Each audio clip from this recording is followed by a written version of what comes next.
Terima kasih untuk kalian yang sudah klik video ini. Aku doakan kalian diberi kesehatan dan kesejahteraan dari Allah Subhanahu wa Ta'ala. Kali ini kita lagi-lagi ngelanjutin sequel film yang sebelumnya pernah aku bahas, yaps, The Expendables. Di film keempatnya ini banyak sekali perubahan di tim Expendables. Penasaran? Enggak, penasaran aja lah. Seperti biasa, kalian akan ditemani host andalan kalian. Ya, siapa lagi kalau bukan Burhan. Sebelum masuk alur ceritanya, tonjok dulu tombol subscribe-nya dan like-nya. Cuko udah bacuko, pempek tengah duo. Payu diaturi alur ceritanya.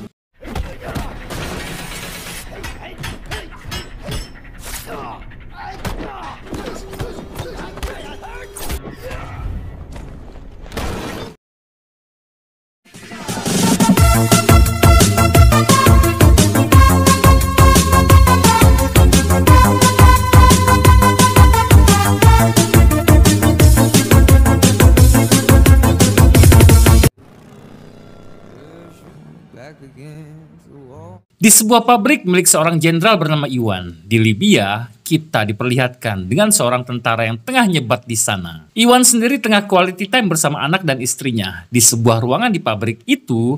Lalu yang terjadi, Hamza.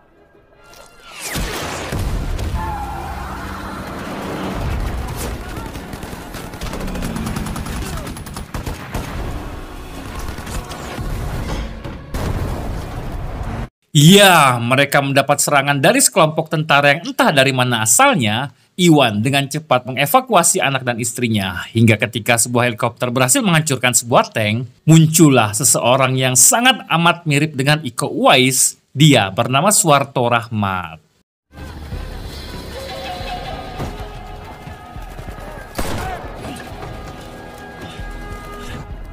Where is General Fizan?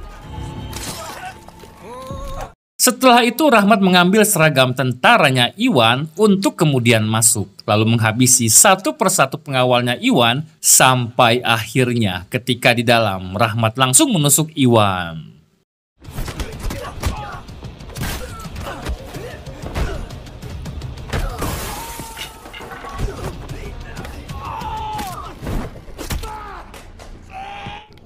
So, General.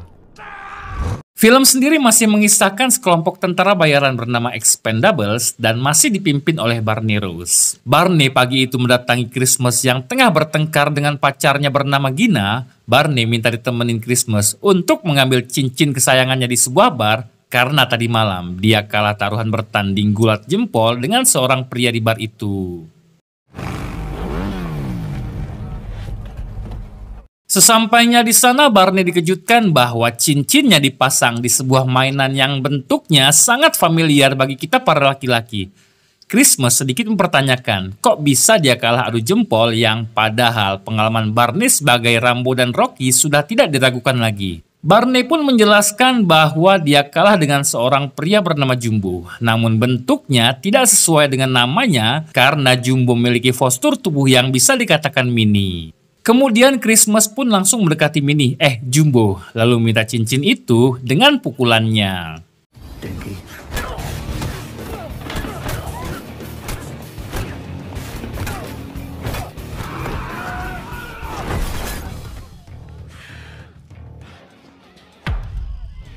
Saat malam mereka pun berkumpul di hanggar karena mereka mendapat misi untuk menghentikan seorang teroris. Di film ini, tim Barney sedikit ada perubahan. Gunner yang dulunya bertugas sebagai spesialis persenjataan berat, kini dia menjadi penembak jitu. Toll Road masih menjadi ahli peledak, Christmas sebagai ahli pisau. Lalu ada dua anggota baru bernama Galan dan Easy Day. Galan sendiri adalah anak dari Galgo. Kalau kalian udah nonton film ketiganya pasti tahu sama Galgo. Nah, si Galan ini 11-12 sama bapaknya yang banyak sekali bacotnya. Kalau Easy Day, dia adalah mantan pasukan khusus Amerika.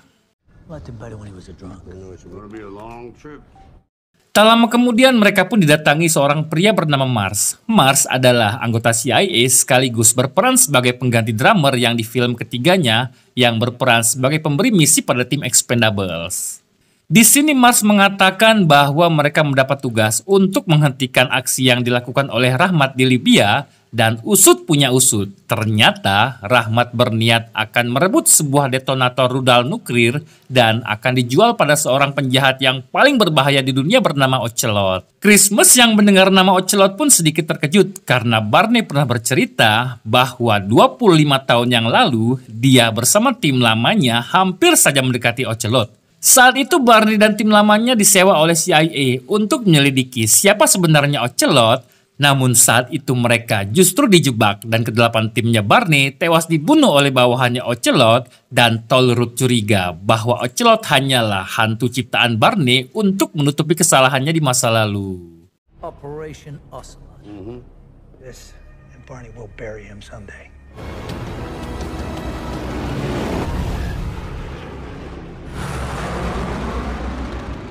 Di samping itu, Rahmat pun sudah menyekap Iwan dan memaksanya untuk memberikan kode akses berangkas tempat di mana dia menyimpan detonator itu, hingga saat Rahmat mengancam akan membunuh anaknya, Iwan dengan terpaksa mengatakan dan memberikan detonator itu, meskipun pada akhirnya Rahmat tetap membunuh mereka. Wise choice. Sampainya di langit Libya, Barney dan kawan-kawan pun dikejutkan bahwa ada sebuah misil yang menembak pesawat mereka. Kemudian, mereka pun dengan cepat turun menggunakan sebuah mobil, sementara yang lainnya mengejar Rahmat. Barney masih berjibaku di dalam pesawat menghindari gempuran dari misil yang menembaki pesawatnya.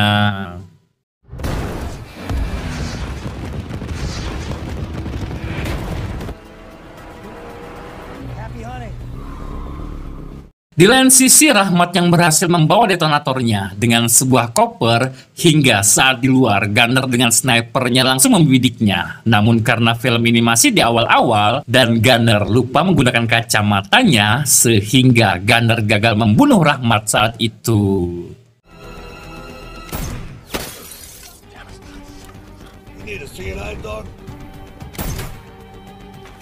Christmas dan yang lainnya pun berjibaku menghadapi para kroconya Rahmat. Gunner dari kejauhan membantunya dengan snipernya hingga saat di dalam gudang. Ketika mereka kehilangan Gatling gun-nya, Christmas lompat dan membunuh mereka dengan pistolnya. Di sini Galan mengambil kendali mobil Strada mereka. Christmas justru kembali ke mobilnya lalu keluar dari sana.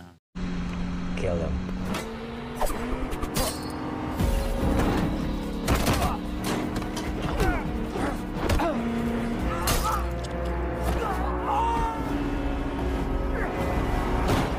Izzy dan Tollroot sudah sangat dekat dengan Rahmat dan berhasil membunuh kroconya. Namun tepat ketika mereka keluar dari gudang, mereka dihantam oleh mobilnya si kroco yang lain. Dan karena mereka termasuk pemeran utama, mereka berdua tidak luka sama sekali.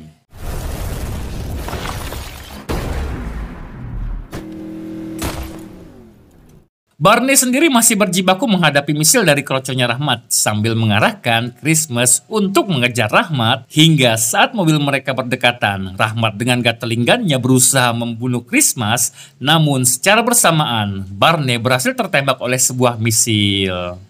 Meskipun begitu, Barney dan yang lainnya meminta Christmas untuk tetap mengejar Rahmat dan tidak memperdulikan Barney. Di sini, batin Christmas pun terguncang. Christmas justru berusaha menyelamatkan Barney dan mengabaikan Rahmat. Namun sayang, semua itu sia-sia karena dari kejauhan, Rahmat menembak pesawat Barney dan Barney tewas di kecelakaan itu. Dan inilah The Expendables 4. Nice work, man. But who's on remand?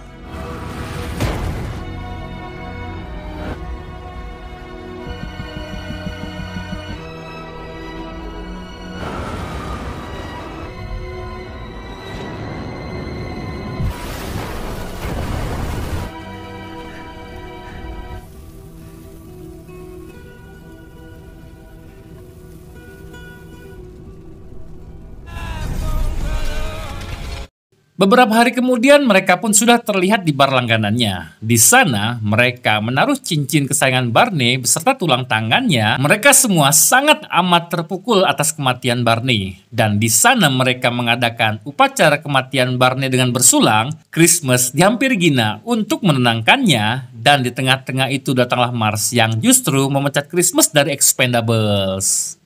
To Barney. So when are we going after the guys that did this? You ain't going nowhere. You're done.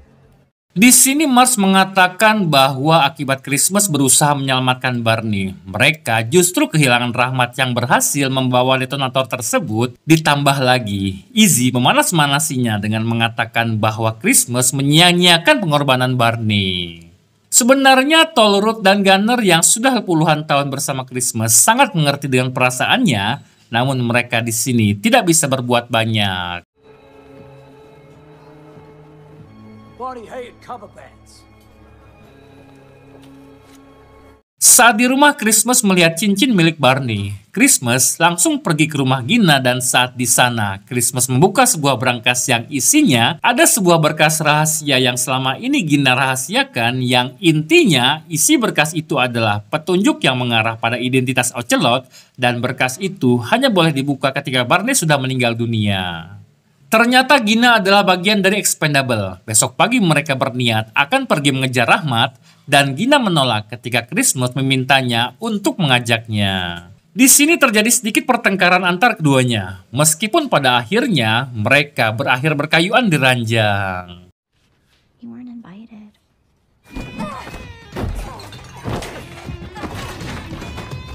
First things first. Selesai berkayuan, Christmas pun menitipkan pisau belati kesayangannya pada Gina. Meskipun dia tidak ikut dalam misi itu, setidaknya pisau itu mewakilkan dirinya dalam misi pembalasan dendam pada Rahmat. I'll make sure to give Rahmat your regards. Keesokan harinya Christmas pun terbangun dan Gina sudah pergi bersama timnya. Christmas langsung melacak kemana Gina pergi membawa pisaunya. Di sini Gina berperan sebagai pemimpin menggantikan Barney dan mereka kedatangan satu orang baru di timnya, seorang wanita Asia bernama Les. Saying what's up with your ears. Feel it? No? It's not contagious. Christmas sendiri sudah sampai di Thailand. Di sana, Christmas mencari satu temannya Barney yang bernama Deka. Awalnya, Deka tidak mau mengaku bahwa dirinya lah orang yang Christmas cari, bahkan mereka hampir baku pukul di sana.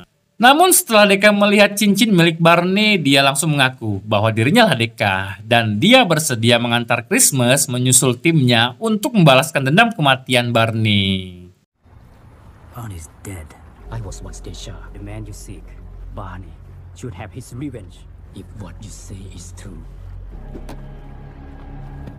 Tim Expendable sendiri sudah tiba di markas CIA di Cina. Mars langsung membriefing mereka bahwa Rahmat sudah membajak sebuah kapal kargo Thailand yang akan dijadikan tempat dia bertransaksi dengan Ocelot yang kini tengah berada di perairan Rusia. Tak hanya itu, Rahmat di kapal itu membawa sebuah bom nuklir yang dapat meledakkan satu negara Amerika. Mars meminta jangan sampai mereka gagal karena ini adalah kesempatan emas untuk menangkap Ocelot. Selain itu, apabila sampai gagal, itu akan menjadi pemicu Perang Dunia Ketiga.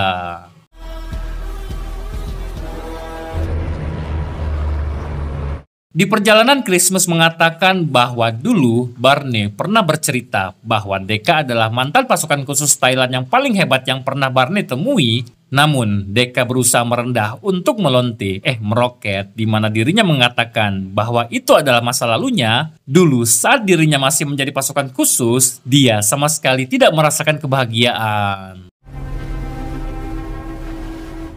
Singkat cerita, tim Gina pun sudah sampai di kapal. Di sana mereka merasa ada sebuah kejanggalan karena kapal dalam keadaan sangat sepi. Untuk itu mereka pun membagi tim menjadi dua. Gina bersama Les dan Izzy menyisir bagian atas, sedangkan Tollwood bersama Galan, Gunner dan Mars menyisir bagian bawah. Alih-alih mau masuk ke dalam kapal, mereka justru dihadang oleh puluhan pasukan Rahmat dan dikurung di sebuah ruangan. Di sini mereka justru saling menyalahkan bahwa ada pengkhianat di dalam timnya dan tak lama datanglah anak buahnya Rahmat untuk membawa Mars sebagai pemimpin tim mereka.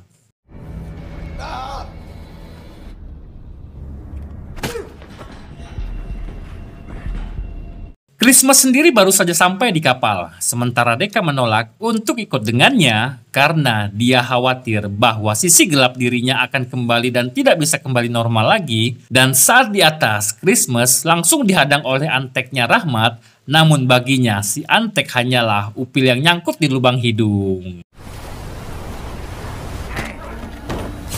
Mars sendiri dibawa ke dalam ruangannya Rahmat. Di sana, Rahmat yang tengah video call dengan pimpinan CIA, Rahmat meminta untuk pertukaran tahanan yang bernama Pen Leongbai atau Pendi dengan para tim Expendables, dan jika tidak, Rahmat akan membunuh satu persatu dari mereka termasuk Mars.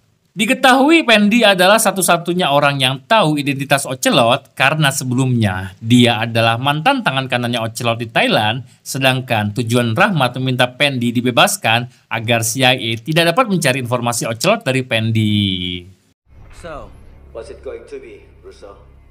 Secara perlahan, Christmas masuk ke dalam kapal dan membunuh satu persatu anteknya Rahmat hanya dengan sebilah pisau, hingga ketika keberadaannya diketahui, Christmas membantai puluhan anteknya Rahmat dengan menggunakan motor Kawasaki KLX yang sudah dimodifikasi dengan sebuah Gatling gun.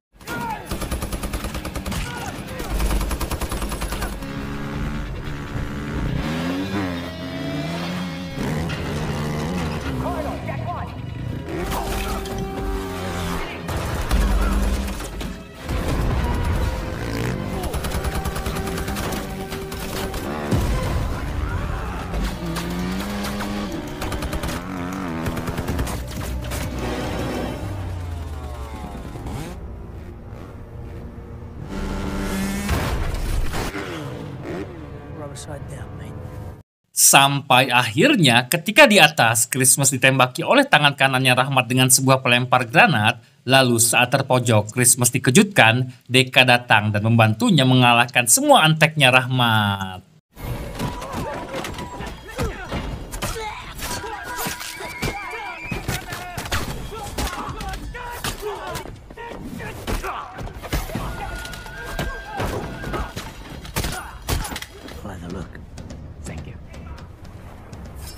Di samping itu, Tollroot dan kawan-kawan pun berhasil melarikan diri melalui sebuah lubang. Dan saat di luar, mereka justru dihadang oleh ketiga anteknya Rahmat. Beruntung, Christmas datang dan langsung menembak kepala mereka.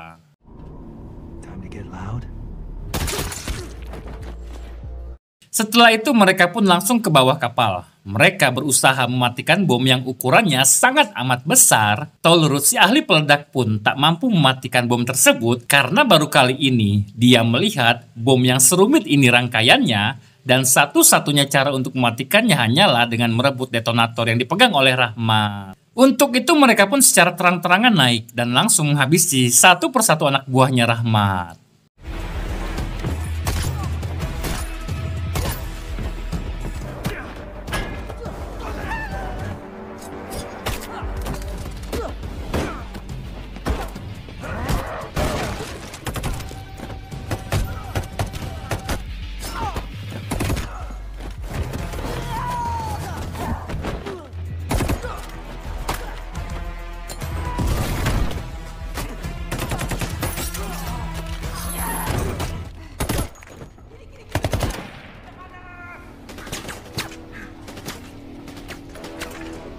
Fuck it. Good to be back.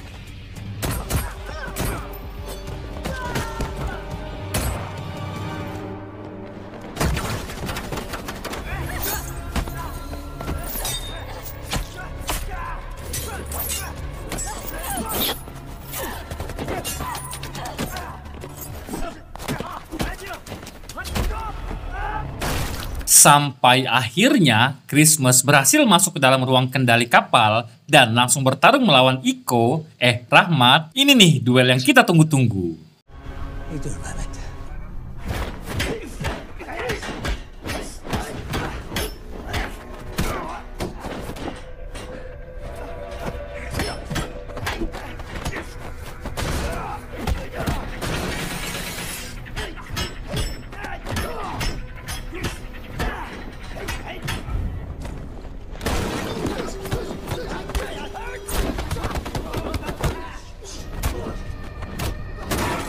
Dengan pengalamannya sebagai Ramadan Kaijin, Iko membalas pukulan demi pukulan yang dilancarkan oleh Christmas, meski pada akhirnya Rahmat tumbang oleh kapak yang dibawa oleh Christmas.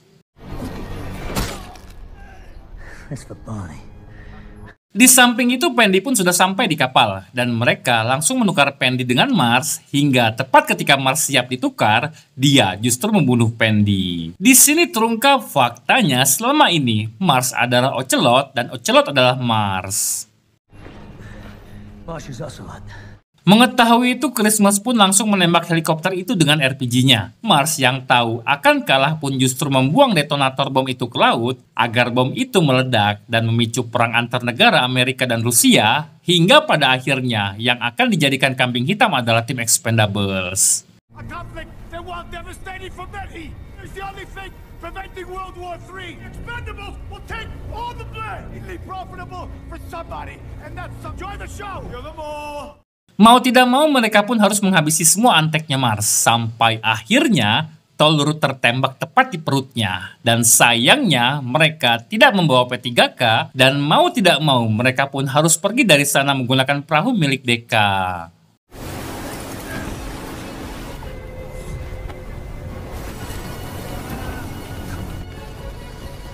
You're up.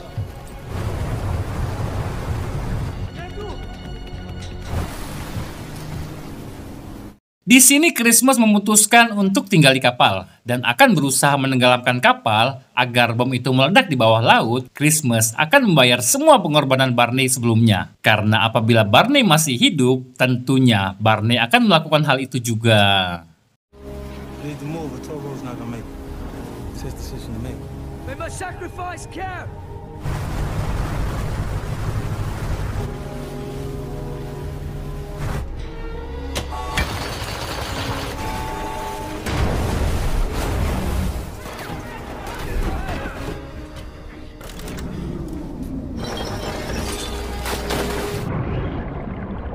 Bom itu sendiri akan meledak dalam waktu 4 menit. Dan di tengah itu, Mars meminta para anteknya untuk segera menghentikan aksi yang dilakukan oleh Christmas, sementara dia akan pergi dari kapal menggunakan skoci hingga saat peluru Christmas habis dan Christmas disudutkan dalam ruang kendali kapal, dia dikejutkan. Mars menantangnya duel 1 lawan 1 dengannya, akan tetapi... Looks like I'll be seeing you soon, Barney.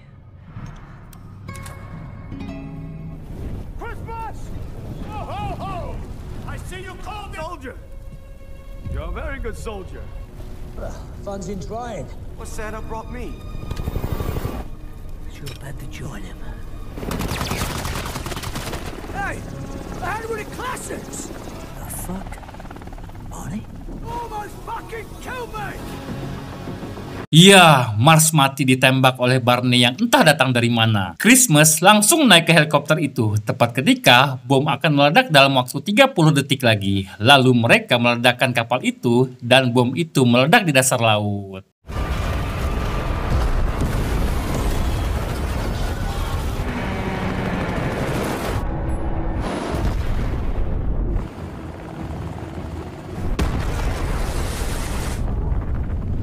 Di perjalanan, Barney bercerita bahwa dia sengaja memalsukan kematiannya agar dapat membuka sebuah berkas rahasia yang dipegang oleh Gina sebelumnya. Sebenarnya, Barney sudah lama curiga bahwa Mars adalah Ocelot, dan untuk membuktikan kecurigaannya, Barney harus benar-benar mati agar para petinggi negara dapat membuka berkas itu dan mereka dapat menangkap Mars atau Ocelot. Great spending time with you again.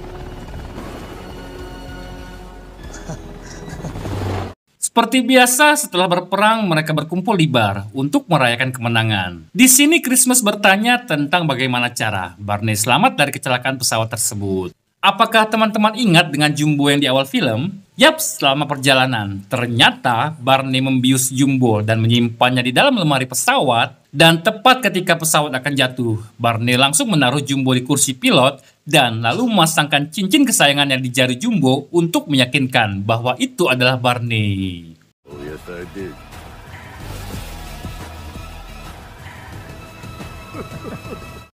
Dan film pun selesai.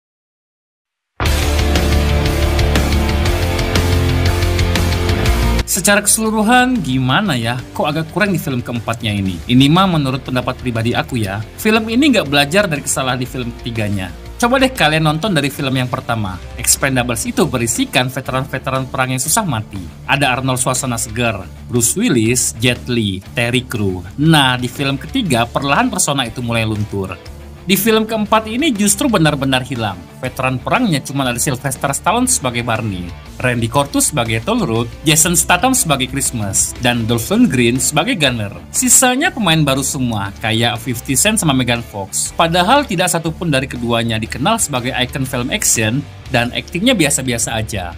Kalau untuk musuhnya sih oke lah, tiap film memang beda-beda musuhnya. Iko Uwais keren parah mainnya. Terus lagi jedanya terlalu lama bro. Film ke-1 kan 2010, film kedua 2012, film ketiga 2014. Nah ini 9 tahun jedanya untuk sampai ke film keempatnya. Ya orang-orang juga perlahan ngelupain film ini.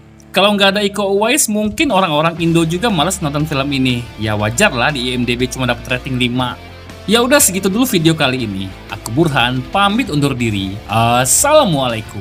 Subscribe, like, comment, subscribe, share ke teman-temannya bro ya.